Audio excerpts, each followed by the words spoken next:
Hello and welcome to yet another episode of the Cricket Surgery. My name is Vasant Iyer, and we are delighted to bring to you our analysis and discussion from the recently concluded third test between India and England at the brand new Motera Stadium in Ahmedabad.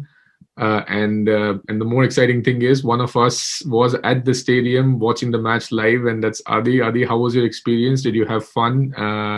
Tell us how it was. Hello everyone. So good to be starting this thing after a small hiatus. And this seems like the perfect occasion to restart our channel again. Motera was fantastic as an experience. Well, I could not have asked for a better day of Test cricket. To be as a stadium, as a spectacle, as an experience, it was an absolutely breathtaking experience. So glad to be there on the first day of resumption of Test cricket in Ahmedabad after 7 long years, and it was fantastic. Yeah, so good. So Adi, given the fact that the match only lasted a day and a half, I thought we might actually talk a little bit, for a change about your experience getting into the stadium. So this was a brand new stadium. From my the first Test match that I had seen at Motera was way back in '96. BVS Lakshman made his debut back then. It was a really long time ago. Very different kind of a Motera stadium. This time around, like an increased capacity of over 100,000 people. I was under the impression that you would have to wait in line for a long time before you got in. How easy was it, or how tough was it? That's one thing that I was shocked and pleasantly surprised to see. I've been to around 10 matches at the Motera one days, T20s, and Test matches. Every time it's been a pain to like from as I said from street to seat. It's taken me close to 3 hours to get there. The stadium usually would be filled with dust clusters and everything. There would be terrible parking facilities. The vehicle traffic jam would last about 3-4 kilometers with inch to inch traffic, bumper to bumper. And then even when inside the stadium, getting to your seats was such a pain. And this is I'm talking till 2014. And lo and behold, I was expecting that. So I went early, really checked in early at 11:30. And guess what? Just while walking, I think we were doing a video chat at that moment, right? When we were walking, that the stadium might be around somewhere. And just like that, I was standing in front of the stadium. There's absolutely no vehicular traffic, nothing. The parking was all sorted, and there's so many turnstiles, and so wonderfully well managed event in terms of getting in that I could get in while we were video chatting. So actually the street to seat arrangement took me a total of 3 minutes, and I'm not exaggerating. And the other exciting part of this whole thing, we're obviously going to talk about this guy's performance in the match. But even before we get there, it didn't matter how Akshay Patel played in the match, but the fact that he was debuting in Chennai and just that he was Homecoming. it was his Yeah. homecoming, and the great part is he's from the same small little town that the both of us are from Nadiad in Oh, Gujarat. yes. So a lot of pride there. So representation, and I have Akshay Patel with his dad in the back. I have had so many Oh, friends who've come from the same kind of a family that Akshay comes from. yeah, Back in Nadiad, people that I went to there's a school personal with, connection too. Yeah. there's a lot of personal pride to this. So well done, Akshar. We will talk about his performance in just a little bit. It has been a long time since Broad and Anderson played together, and they chose this moment to do that. You never know when is the last time. Yeah, They're with definitely Rohit not going to play especially. together in the fourth test. So It was and with incredible to see England's him on the rotation streets policy. of Ahmedabad right before the game. Oh my God! Yeah. Right outside the stadium. We know those backgrounds, we know those scenes and settings, so it just felt so great seeing them over there. And let's talk about the match itself now. Obviously, Akshar Patel was the star of that first innings. He just ripped through the English top order. In your opinion, do you think that it was solely just the pitch that resulted in whatever happened, or the Yeah. fact that England and India are just are prone to these sort of mishaps? To be very honest, the first impression, the word going around in the crowd was that the wicket is turning, but it's got good bounce. It seemed to have adequate bounce. It wasn't like the typical Chennai dust bowl where there are pieces of the pitch exploding and clay splattered all over. The running marks were a bit of an issue right through the day, but it didn't seem to be doing an awful lot for the first day. I mean, second day seemed to be a little different story, maybe. But I think everybody, every sane person who has played on that pitch has also, I think, concurred with the first impression that I had, which was that while it is a little difficult, it surely isn't as bad as these players are making it look like. England, let's not forget, if it was a minefield or something of that sort, England would not have been a comfortable 75 for two batting first. So they seem to have conquered, and the way Zach Crawley was playing, I mean, it seemed, that everything was fine. In fact, I'm sure we might be discussing this later on, but Ishant Sharma in his 100th test produced an absolute lifter to get rid of Dominic Sibley. So at that point, everybody was like, okay, this seems to be a hard surface. The ball might bounce, something might spin, but I think a lot of straight balls went through, and I think Devil was more in the minds than in reality. That's a fair point you So make. The other, coming into this match, I remember Ben Stokes making a comment that, India's own performance at Adelaide might be weighing on their minds. And you'd mentioned that England's performance in their previous pink ball test was, not something to write home about either. And you spoke of demons even now. So do you think that those demons existed in both teams' minds? Because like I would expect like our batsmen, especially like they were 75 for two, we were 99 for two, and then we lost 38. We lost 8 wickets for 38 runs. Kind of following up. When I woke up in the morning, I thought we would be some 250 for three, and we were all out for 145. So what's up with that? I have absolutely no clue what happened in today's afternoon session. Batsman after batsman kept missing straight balls, and Joe Root got really, really lucky. Let's put it that way. I mean, he bowled a couple of very nice deliveries and all those things, but a lot of the deception was based on perception, if I would say that.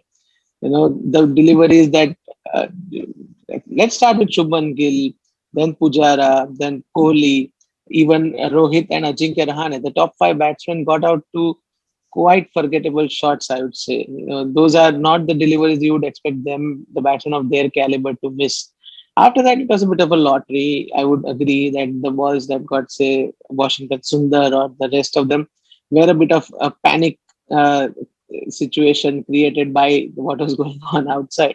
But it didn't seem unplayable to me by any stretch of imagination. Of course, I'm nobody to comment, but Virat Kohli, Rohit Sharma, everybody has gone on to say that while it was a tricky wicket, but it was nowhere near 112 meets, 145 meets, 81 all out kind of a wicket. Yeah, and England made a few changes as well. They replaced Rory Burns, who was having a torrid time with Zach Crawley. He started off well in the first innings. I think it's a sort of a after their performance in the first Test match where they batted so well early on and really seized the initiative, you'd expect them to at least put on some sort of a fight. But they absolutely sort of meekly crumbled. And as you mentioned, a lot of the deliveries that they got out to as well were straighter deliveries. So definitely a lot left to be desired from England's batting perspective.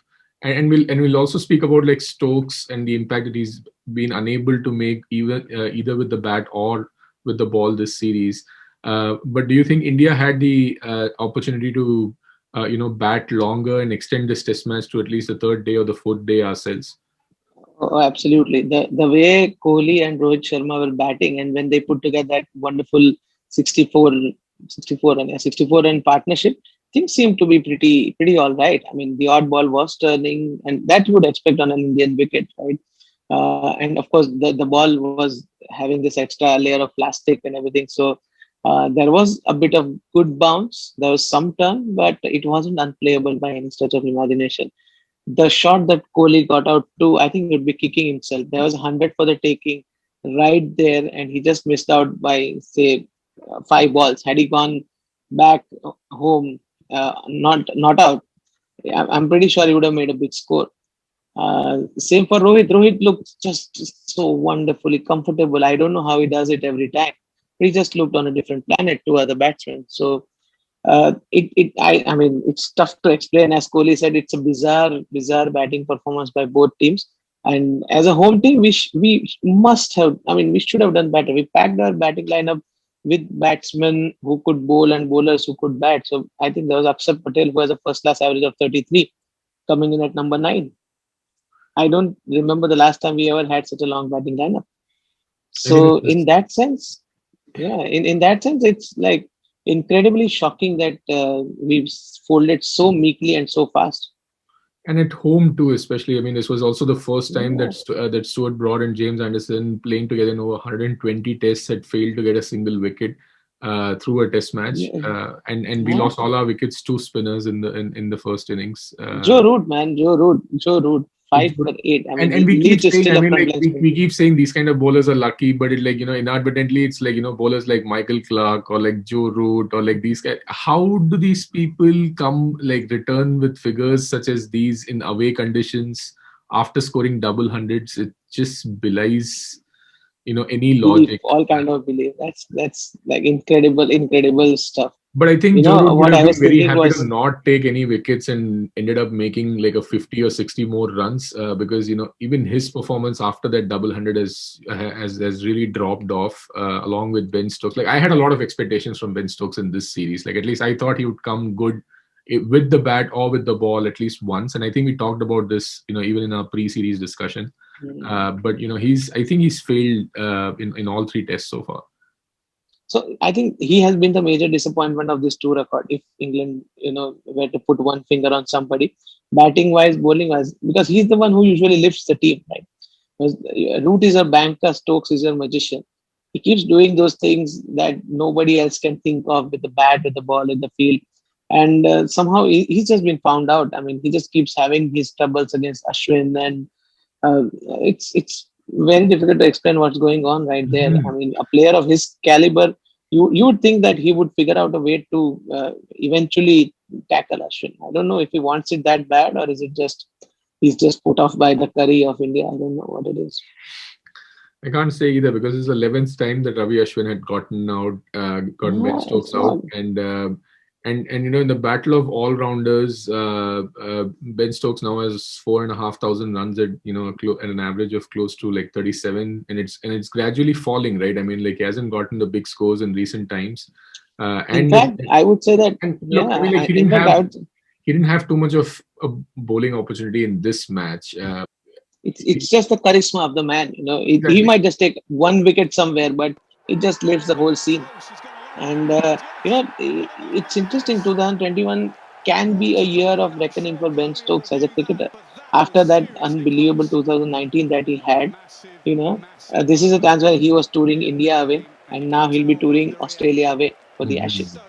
So these are And he has a like great two opportunity earmark tours. when we return back there. And again, like there's the fourth test I'm as pretty well. sure. There's a And fourth then the test fourth as is, well. and I'm pretty sure he will do well when teams visit England. But these are the two away tours you expect your senior. I mean, look at the top three that England have. It's been changing, but it's been a mixture of Crawley, Sibley, Burns, and now Bairstow. So they're not exactly very proficient against spin. So that puts so much pressure on 4-5. And then Ollie Pope has been. I don't know how he's been their major disappointment. He was expected to make very big strides on the subcontinental tour, right?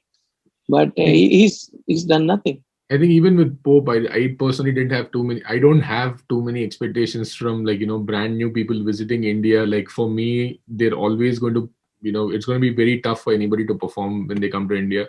But from Bears to obviously he wasn't there the first couple of tests. He went through a wild quarantine. He took a bus ride to Bangalore all the way from Chennai, flew to Ahmedabad from there, Mm. and then grabbed a pair. So how tough is that on a batsman? Like the thing is, like it's tough to watch Is it? international cricketers fold this way. And also, it's really strange the way England have managed their players' workloads. I mean, it seems very strange that Bairstow, having done decently well on his comeback tour in Sri Lanka, Was sent goes back. home for two test matches and then comes back. I mean, why would you want to break the momentum Moeen of a Ali man comes who's back after just 18 months, returns uh, right away. After one one test match test. and does decently well? You would also look at the bizarre team selections also, even for this test. I mean, they picked a team for the pink ball and not for the surface, it seems. They were packed with four fast bowlers, England. Who would have thought on this track? How can you misread this track so badly? There's Broad, Anderson, Jofra, and Ben Stokes, and just one frontline spinner. And guess who did the most damage? It was Joe Root. Yeah. I mean, and amazingly, Joe Root didn't bowl a single ball yesterday in 35 overs of play. I just want to make one thing clear. So this is the second time a bowler has taken 5 for 8 in a day-night test match against us. That's right. And in the afternoon session. I think Root is as scary as Hazelwood, thundering down at you. Um, Ravi Ashwin got to his 400th wicket as well, and he's raced there compared to Nathan Lyon. At the stage, it looked like Nathan Lyon was going to get there first. He was he was really at the top of his game, and Ravi Ashwin is the person who's. So now, it's very obvious that in the 400 wickets he's taken. He's bagged some big fishes. He's bagged them multiple times. Like the kind of batsmen that he's dismissed are Alistair Cook, Stephen Smith, Ben Stokes, Joe Root. These are the kind of people he likes to get out. Hashim Amla. Hashim Amla. So, this is a bowler who's very, very truly at the top of the game. And there's no question about his abilities as a world-class spinner right now. But having said that, the start of the match was not him as a spinner. It was this guy behind us. What do you say about this? 11 for at your home in your first ever test. So test cricket is so easy, man. I mean, he walks up. Just 1 second. In contrast to Jasprit Bumrah, who's also playing his first home test, but he's already like a test legend at like 17, 18 odd tests. He's the leader of the attack, and both of these guys are playing their first test at home, and this guy grabs 11 for. What kind of a fairy tale is that? Kohli hilariously said in the post-match that Jasprit Bumrah was saying that his workload is being managed intra-test match. And Ishant was like, why are you not allowing me to bowl in my 100th test match? But it was all because of that guy, behind you. Akshay just bowled the first ball. I mean, look at the way he came out in the second innings. First ball, bowled. Second ball, just missed by skin of his teeth. Johnny Best. And third ball, again bowled. So those were the first three balls, and I mean those were enough to just tell everyone that 33 is a humongous lead, and England are not even going to get close to posing a challenge. And what a story this is, Akshay Patel. I mean, a month ago you would never have thought he was any close to playing Test cricket, right? Jadeja got injured, and India were frantically looking for a left-arm spinner. Looked into Nadeem, but Nadeem was absolutely piss poor, unfortunately. And then in comes Aksar, and it's just a heartwarming story. The man has worked so hard day in and day out at this very stadium at Motera and all others in the domestic circuit, and it's a just reward that he's getting those fairy tale stats. I'm sure things are going to get very difficult. I'm pretty sure that once Ravi Jadeja comes in, obviously he's going to be pushed to the back burner. But hey, who cares? I mean, for this guy to play 2 tests, take 18 wickets, and be a ready-made replacement Ravindra Jadeja, no less. That's got to be a huge plus for the domestic circuit of Indian cricket. Mm-hmm. And he's not allowed he's not allowed anybody to miss Ravi Jadeja's presence over here. And even though he adds more than just the bowling dimension to the team, Akshay Patel has been so amazing through both these last 2 tests. And I think we'd also be remiss to not mention the actual man of the series so far, and that's your background picture at the back. I think it's very important to mention that this is a man who started out as a surplus to India's batting riches, and now he's very definitively it's fulcrum. And you can just see even the last match. When I say that if you take out Rohit Sharma's performance, you left with nothing, people tell me that, that's what a team performance is. That's what 11 people are there for. But, this is not the person that, you had shown the world as the guy who was going to, lead your test squad. He's here because a multitude of others failed to cement their opening position. And now, his 161 and then now his 66, they've been just an absolute pleasure to be a part of, even witnessing. Also, as we frequently discuss, he doesn't need to do this. He doesn't need to He doesn't need to be in a 2-week quarantine in a foreign land just to play 2 test matches. And undeniable impact on the team morale, even back then in Brisbane and Sydney. And now he comes here, and that masterpiece of a 161, my God, what an innings that was. I bet nobody else could have played that innings on that kind of a very reminiscent of Peterson's 186 in Bombay. Oh yes, absolutely. And then considering the pitch and the scores that were made, imagine how important his 66 was and how effortlessly and fluently it was made. We were at the ground and all he could hear was the thuds of the middle of the bat all around, even when he was defending, even when he was playing just airy fairy shot. It was just so brilliant, so wonderful to watch, and the balance. I mean, I just have to say this: Rohit Sharma has found it as a test opener. He's just nailed this. I So think there's we've good not merit been the in. I think there's greatest. good merit in also saying that even in terms of numbers, he's got quite a good decent number of runs now to make a claim that he is among the better opening batsmen in the world going around in test across formats and in test cricket. Also, yeah, yeah, and also, I mean, if you're telling me that the last two innings that he has played, the ones that we mentioned, are because of him being a home bully, I'm going to beat you with that C at bat of his. Those were People don't not know what home they're talking conditions. Those about. were extreme. Yeah, yeah. Those were extremely difficult conditions to bat, and he's just crafted two masterpieces. And I can bet that without that 66, this was another 36 all out situation unfolding for As much India. as Pujara would have us believe otherwise, Yeah, I I think. said that before the series that it's not happening, but it almost did. So yeah. So it was good that I asked you that question at that time. We came very close to it. I Uh, was a bit cocky then, but yeah.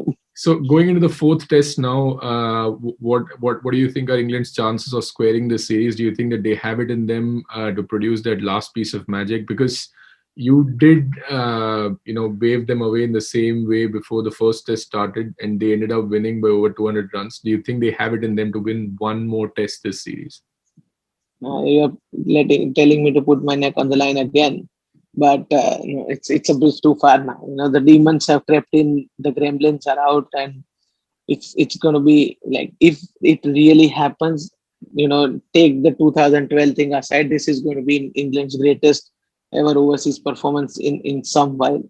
I'm telling this because this is an aspect that I don't like to discuss, but these are the pitches. We have gone back to the pre 2015 era now, and these are like absolute raging turners, suitable for Indian cricket and Indian cricketers.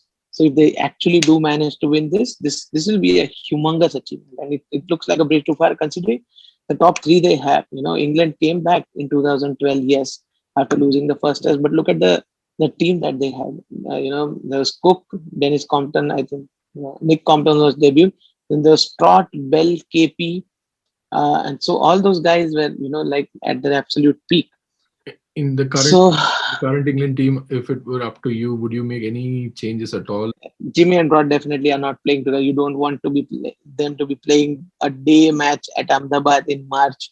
There's no way Would they be both hard. are going together. Please spare Jimmy, maybe spare both of them actually, if there's Mark Wood around.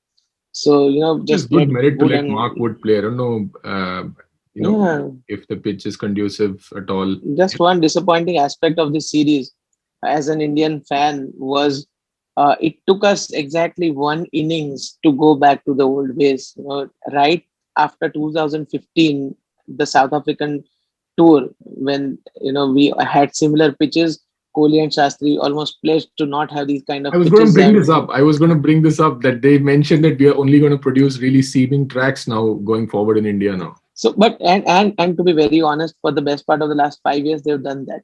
And if not seeming, then excellent cricketing wickets. You look at the 2016 England series; they're absolutely wonderfully good wickets. England scored 400 on them. Then India scored You know, seven. I And I think about this. I hear you, but at the same time, I am even if we were to come up with green seaming pitches, I think between Ishan Sharma, Jasprit Bumrah, and Mohammad Siraj, we exactly, would have found a way. And I think it would have been good practice for us for England later on in the that's what year. I'm saying.